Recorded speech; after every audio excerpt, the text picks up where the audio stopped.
Hello and welcome to another Wardy's Waffle Farm update. Hope you've all had a good week. We've had a bit of rain here this week on and off, so we haven't got any crops planted. We've got half of our sugar beet that was left in the ground, which is 55 acres on our light land. We've got half of that out the ground and is actually just gone into the factory as well. So we'll give you a bit of an update on both those two things that's been going on. And also I went to Bailey Trailers and got the Bowser picked up. They did some modification to the front of the Bowser, and also we've been applying our first nitrogen to all the winter wheats. We've still got some more to do next week, but we've been applying our liquid nitrogen to the first of them. The noise you can hear in the background is Nala. Yeah. Playing I'm King of the Castle on this heap of gravel. Anyway, yeah, that's it with this update. So we'll crack on, and if you make it to the end, we'll see you then. You can see we're lifting sugar beet behind. So this is the first use of the beet pad since we extended it, and it's not going too bad. I think we've got a little bit of violet root rot in the crop, which we'll show you, and a little bit of frost damage, but not as bad as what it could have been, or what unfortunately some people have had. So we'll have a look at the harvester and look at the crop on the concrete. Showing around the edge of the concrete here. This is why we put a bit of a concrete lip down here, then made it up with planing. So when you're coming off the field here with trailers and it's rutting, you need to just protect the edge of the concrete. But looking good through here. We've also got hedge cutter back in. So that's Fen and Pest Control who do hedge cutting as well. Hedge cutting around the field. Tomorrow, March the 1st, is the cut-off date. We're not allowed to trim hedges after March the 1st, so we need to get this field done. So we'll just go across here and have a look at the harvester. But Tom's pushing up the beet.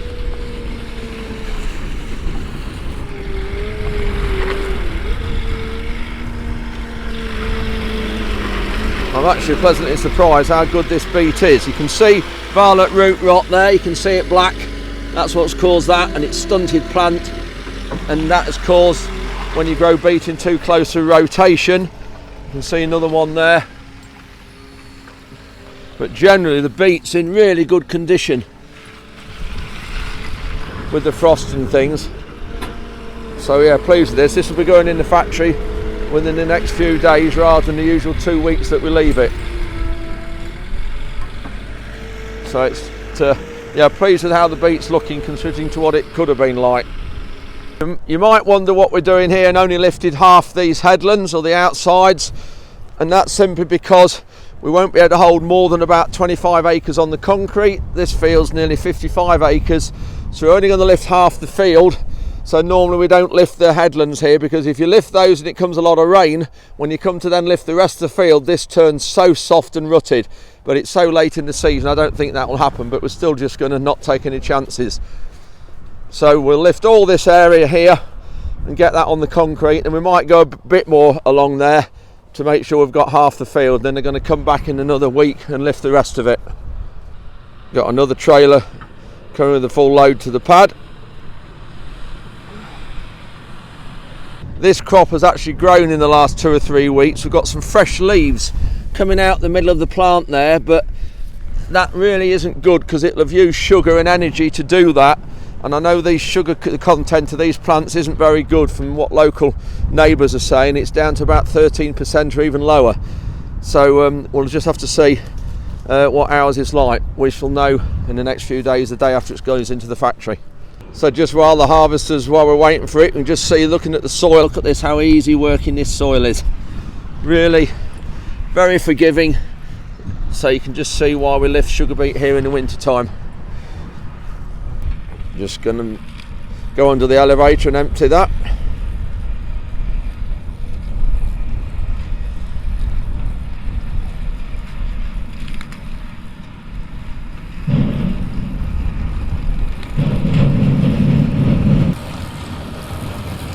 Nala, come here, good girl.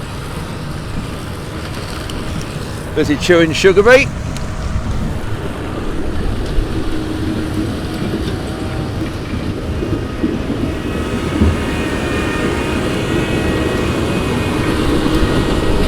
You remember me explaining before why the machine crabs as it's lifting? That's because the wheels don't run in line on purpose so that it doesn't damage the soil, and it's articulated so it pivots just behind the cab. Hasn't got a full load yet, so he's just following himself up the field a little way. Frankie, come on, Nala. Come on, Nala.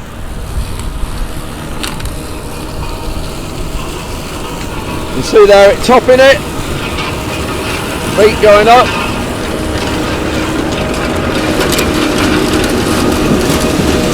That's the elevator coming back down from the tank. The Beet, so you can just see it there going in the tank. Just topping the trailer up now.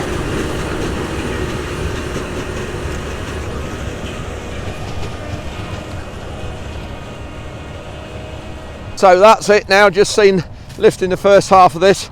I've got to rush now and have a shower quick and get on the train. I'm heading up to Northumberland and going to be talking tonight at the Northumberland Arable Society. Looking forward to meeting new faces as always, and that's at Morpeth Rotary Club. So I'm just heading off up there on the train and then back in the morning, so I've got to get on. But yeah, this is the lifting the first half of this last of our sugar beet. Hopefully in the next 4 days possibly it'll be in the factory, so we'll give you an update on that.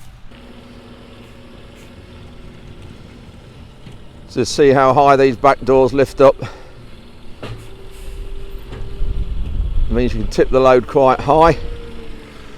Some people don't push up, but we always just push up to get more on the concrete. And normally, if we're leaving it 10 days or a fortnight, it'll heat up a bit because we're this high, and then it dries out and loses the soil. But there's not a lot of soil in this heap, so it'll be fine going in the factory as it is. Just had a good comment from the driver of the trailer saying how he liked the video inside the factory. So those of you who haven't seen that yet, I went for 2 days, so 2 videos inside the sugar factory to show how sugar beet's processed into sugar. And these are the numbers of those updates if you want to have a look at them. So this is the field they're lifting now. Sugar beet this year, next year this field's coming sugar beet next to it, and then the one just the other side of the yard. So cover crop being on here, as you've seen, sheep as well. So we've got to spray that off, put some fertiliser on. We've got a heap of sewage sludge in the corner there. You can just see that black heap. Got to spread that on and then solo it on and get it ready for this year's sugar beet crop. Not a big job, but we'll have a video of the solo working probably next week. Well, I made it in time. This train ends in Edinburgh. This East Coast line from London, King's Cross, right up to Edinburgh is brilliant. It's only 15 minutes from the farm as well. Just finalising my presentation for later at the Northumberland Arable Society. The first part is about forage aid, and then the second part is about our direct drilling day and our experiences with direct drilling on heavy clay soils. So we've got everybody just about to sit down, and we're doing forage aid to start with. Of course, everybody's getting the glasses charged. This is important. I'd like to warmly welcome this evening Andrew Ward from Leadenham in Lincolnshire. I'm sure a lot of you all know him. MBE, I should have added there. Andrew was awarded MBE after setting up and coordinating forage aid back in 2013. Right, now the next part of the evening, going through our direct drilling cultivations, cover crops and our farm system. I've just arrived at Bailey Trailers to pick our bowser up. You remember a few weeks ago we brought it here to have the platform extended so we're going to get an IBT on, so we'll just go up to this barrier and hopefully Michael in his office through the window will see us and open the gate. So that's where Michael is normally, behind there. We'll see if we can look at that. That's good. There he is behind the glass. Busy as always in here.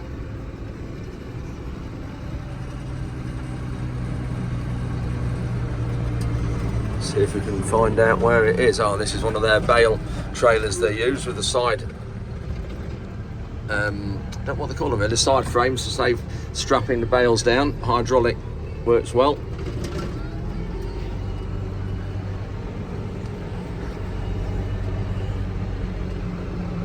It's incredible how this business just keeps expanding all the time. Looks like some trailers going up to Scotland. There's a smaller one. There we go, there's our Bowser.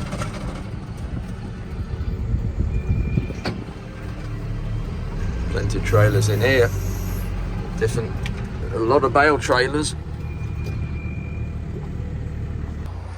So we've got the main man here lifting the, what do you call it, shoe? Yeah. Yeah, we've got one of these that stay on and fold down. And then this is what they've done to extend it, so we can get a IBC on there, about there, and it will just oversit there, hooks there to fasten it down on, so we can get that on, so just a job. These are all waiting to go out.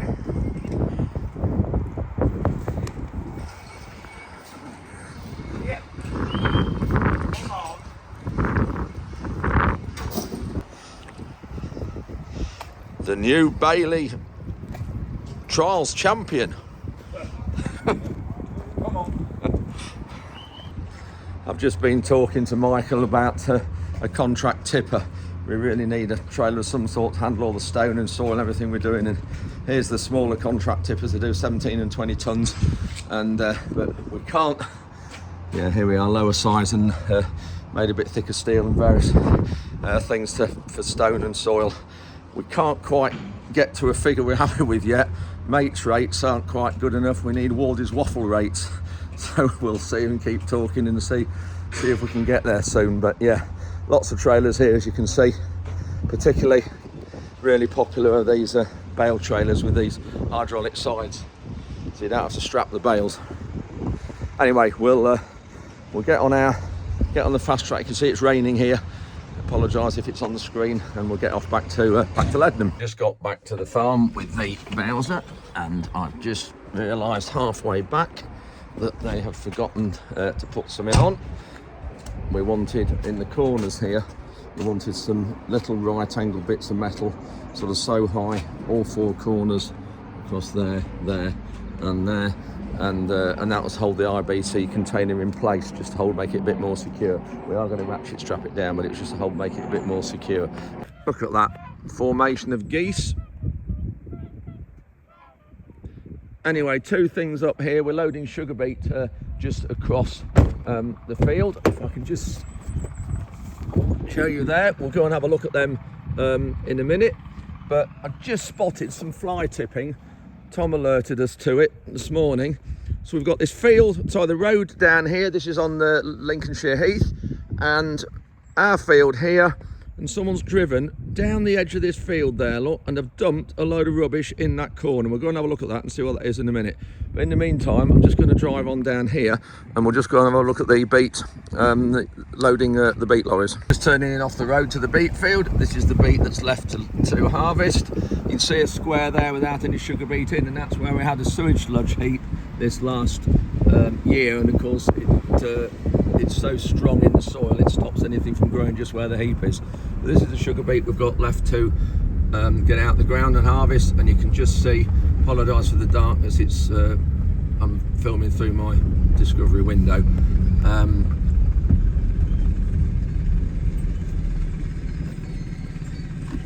Get a little bit of soil out, which is good. I'll just put the external microphone in as a window flip. A bit breezy, and we'll go out and have a look. You can see Tom's loading the lorries behind me. I think this is the second one we've had in this morning, and we've lifted altogether in this field here 11 hectares, which is about 27 acres. So we're getting this in the factory now. It doesn't want to be too long because there is a little bit of frost in it, but not too much, as you saw earlier in this video. But in the factory it'd be good, but it's the sugars that are really disappointing. They're really low. That bucket might just do this lorry, it's nearly full.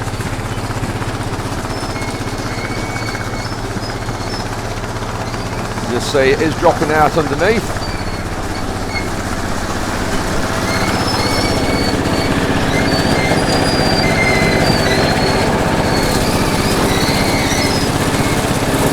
That stops the elevator into the lorry. Yeah, so this is on this new bit of concrete, which is great. So when we lifted the beet, it went up to the edge of the concrete, which is the old concrete there. So that's the divider line. So to the left of that is the old and this is the new.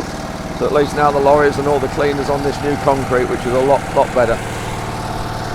So you can just see there is a little bit of soil and tops in the heat. You can just see it there. And back here somewhere, yeah, there's some loose top. There, but it'll come out in a cleaner loader, and you can just see there's the violet root rot, the black on the beet there, black down the bottom there, some more on that root. So the frosted beet, we haven't got too much damage, so when you look at that, the top of that beet, it's not frosted at all. What it is, when it's frosted, the top of the beet there all goes all mushy and soft. There you are, Nala. She loves having a chew of the beet, as you've seen her before.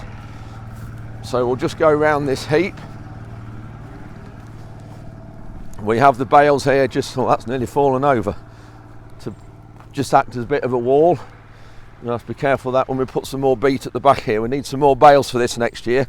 So if anybody knows of any linseed, we use linseed bales because they don't rot like straw bales.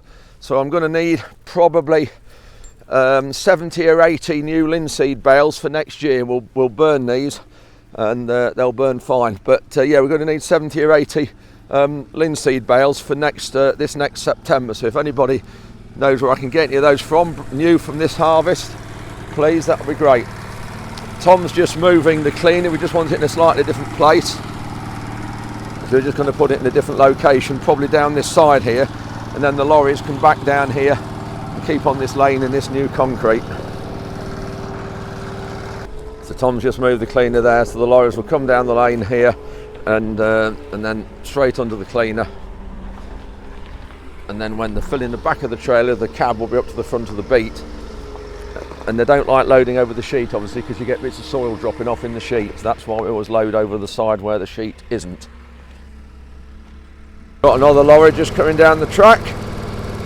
Got the cleaner in place now. Tom's just spreading the soil from underneath the cleaner. Spread it back on the field it's always come from this disease that you've just seen.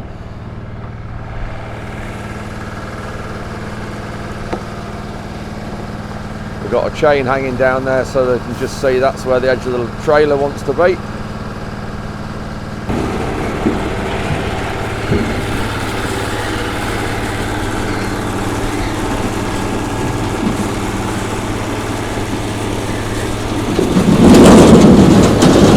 See there the amount of soil and stuff that drops out when the hopper's empty.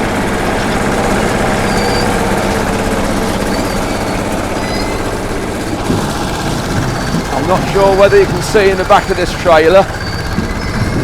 No, some of them have a grill on the back that you can see in the back door. That's just for sugar beet, obviously, because other crops it'll run out.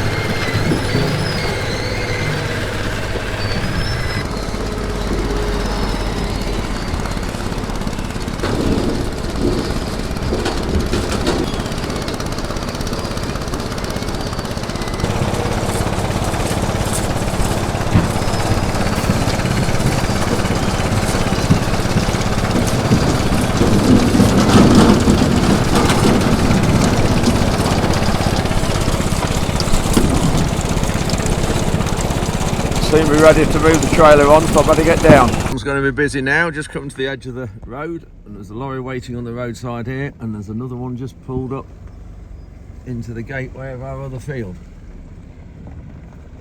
Up there. I think we've got 4 lorries on this afternoon, which is just a nice job, because we're only like 11-12 miles from the factory at Newark. We've got an excavator working in the background on one of these sludge heaps. I'll just turn the camera around and explain what's happening.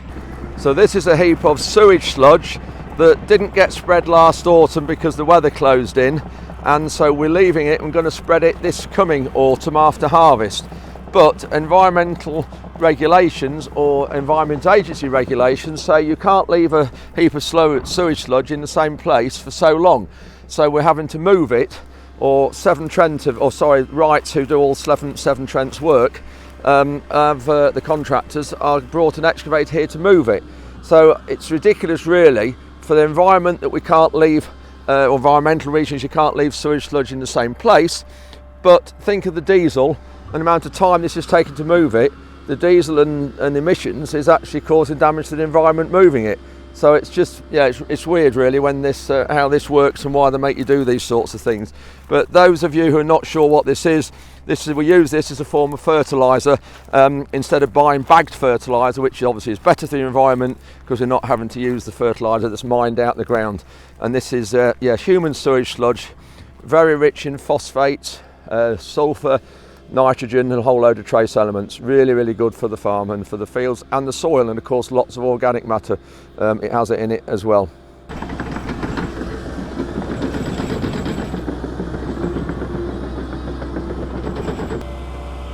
So it's grabbing a bucket full and then tracking down the field to this other heap.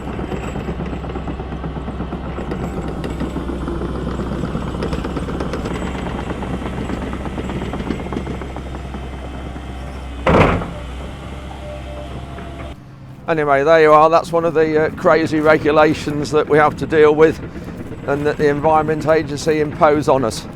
Strange. There's a scam going on in Eastern England at the moment. I just thought you ought to be aware of, for those of you that don't know, so that you don't get caught. I've heard this week in particular areas like Spalding, Rutland, Peterborough, Leicestershire, Northamptonshire, Lincolnshire, where you'll get a phone call from somebody or a visit at the farm gate or your house, and they'll say they've got some road repair materials left over, and they'll do a job on your yard or your drive or your farm road, or you're in front of your house, and they quote you a price. When the job's done, they ask for a lot more money than they've quoted, and when you challenge them, they say, oh, the price I quoted was a square foot. This now is per square metre price. And when you say you challenge them and you say you're only going to pay the original price, they get very nasty. There's one farmer was actually beaten up badly and seriously injured. There's another farmer who's somehow these people got hold of his wife and daughter's phone number and were threatening them down the phone line. Another farm said that if they didn't pay, travellers would come and camp on their farm and they wouldn't be able to get them out. So there's horrendous intimidation that's going on. So please, if anybody comes to your farm entrance or your house or get a phone call, please just don't let them on, because the police say they can't do anything, because once you've allowed them or let them onto your property, it means you've given them permission to be there. So please don't let these people on in the first place if you have anybody come to you. Only do something like this if you go to them and it's a reputable company. It's really escalating at the moment this week in Eastern England, and it's spreading fast, and it's regarding road repair materials. So please be aware of this, and don't let anybody into your farm, or if anybody rings you, just hang up and don't have anything to do with them. So Ruben's going out with the sprayer today, putting fertiliser, the first application on the wheat. So I've got the bowser on the back, so we're just going to fill the bowser up and then get started, and we'll show you how the bowser works and the amount of fertiliser that we are putting on to the crops. And this is liquid fertiliser, not the white granules that you usually see.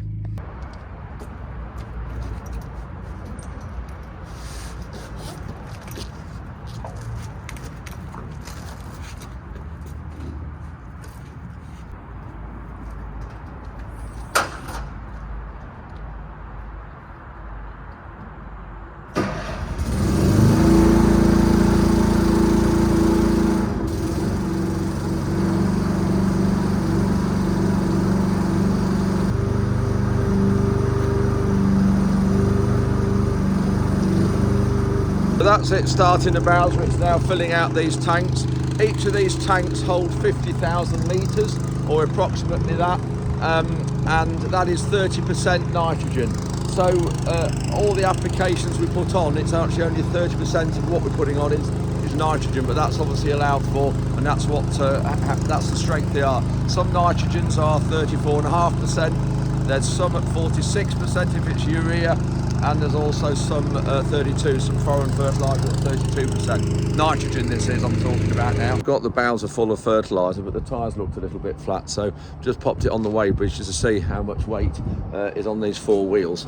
And then I'll just phone up Tanvik Tyres and get hold of Pete, our tyre specialist, and he'll tell us what pressure we should have in these wheels. Yeah, so in the weigh bridge, just on those back 4 wheels, 24.5 tonnes. Obviously fertiliser's really full, really heavy. There's about 17,500 litres in here in total, and we'll go through it a bit more detail, but there's 2 tanks, so you've got 12,500 in one tank, and then that front tank there's 5,000 litres. It's a separate tank, and we use that for mixing chemicals in, which is really handy and helps Ruben on the sprayer and improves the work rates hugely. I've just spoken to Pete, and he says they need 65 in. So I know they haven't got that. When you look at the bulge there and there, thanks Nala, when you may stick to play with. Yeah, I know they haven't got that. We'll just see what they have got. So they've got 44 just over, so we've got another 20 to put in there. You going to help, Nala? So the beauty of having one of these clips that fastens on, you don't have to hold it on, and a good long flex to it. So I'm just going to put a screwdriver in the back there, and then that will just mean I don't have to sit here for 10 minutes holding it. There you go, that's now going in there. You can just see there's a bit of a bulge on that one still. And then round the back, round the other side, these are now at 65. Yeah, that's looking better. Tyres here are the same ones we have on our grain trailers, and sometimes we do back the bowser in the field, so we need these wide flotation tyres so it doesn't gut the field, and occasionally we'll drive down a headland of the field to get to the sprayer. But also because they are the same ones as our grain trailer, if we have a puncture at harvest we can use these. That's why we've got these wide ones, because quite a lot of bowsers come out on super singles that are run, obviously with this weight in, there'll be a lot higher pressure. You can just see Ruben's putting the fertiliser on here. We're just putting some on this headland. There's not a lot of crop on this headland. You can see the dribble bars putting it on really well. Yeah, there's not a lot of crop on this headland because it's been wet after we drilled it by the look of it, but we're just putting some on this first time, and then if no wheat grows there, which I don't think it will, we're going to put a cover crop on this end headland and not waste any more inputs on it. No more fertiliser or plant protection products at all, and then we'll just plant a cover crop on here because it's just not worth growing, I don't think, or not worth persevering with it. The beauty of this bowser and the pipes at the back room is just going to come straight down here, straight past the back of the bowser, and we'll couple it up to the sprayer, and then you won't have to fold the boom in or anything. So the sprayer's nearly full now, we've got it going in, and these are the sight tubes for the 2 bowsers. Oh sorry, there's 12,000 in this tank, not 12.5, and then that's the front tank. There's 2.6 left in that.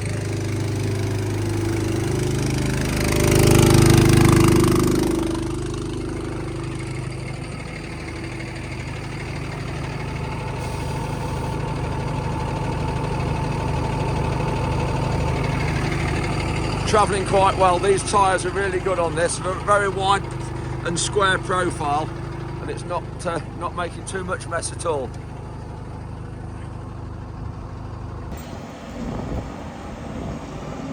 GPS switching it on in a second. There we go. That's all done automatically because the system knows that we've done this outside, and of course when we do the outside go along that way, there's so much of that been done there. Non-liquid fertiliser now, about 4 or 5 years, and it's just so much easier than messing about with bags and having not been able to spread in the wind. This headland, the reason why I'm just going back to this, the reason why this field isn't so good, it was planted in the about the 10th, 11th of November. Conditions we thought were all right, but obviously underneath they weren't. And when you look at this, you can just see there, looking at it, it's obviously been wet, lying wet all throughout the winter, and this is why there's no crop on it. But so yeah, that's why this headland we're probably just going to do something else with and not put a crop on it, or not treat it with this crop but put a cover crop on. That's not done a very good job. I've now got stuck with the bowels. They're just backing into this grass margin. So not the best of ideas to back here in the yard with the Bowser. Ruben managed to get it out. I've just had to take Rhonda to the doctors, and so Ruben got it out by moving some of the fertiliser from the back to the front tank, putting a bit of weight on the tractor, and also taking some fertiliser out of there and putting it into the sprayer, so reducing the load, and by rocking it, so he managed to get it out, which was good. So thank you, Ruben. Just got another field done, so I've got the pipe all ready, engine running, so no need to fold the broom up. It'll just come round the heap here up to the Bowser, and we're coupled up, and that'll be another. We won't put 4,000 litres in, that's what the whole, because that field doesn't need it. Probably needs about 2.5.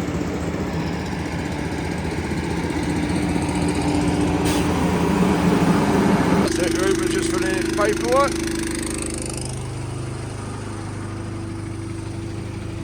That goes into the sprayer tank, back there. Backs away from the Bowser, and then into the corner of the field, and starts.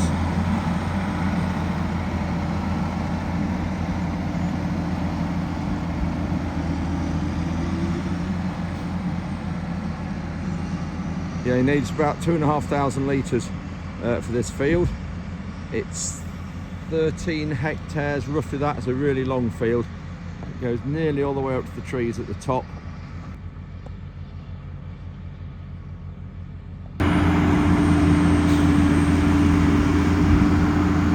Putting it on really evenly. Nala's come for a ride, haven't you, Nala?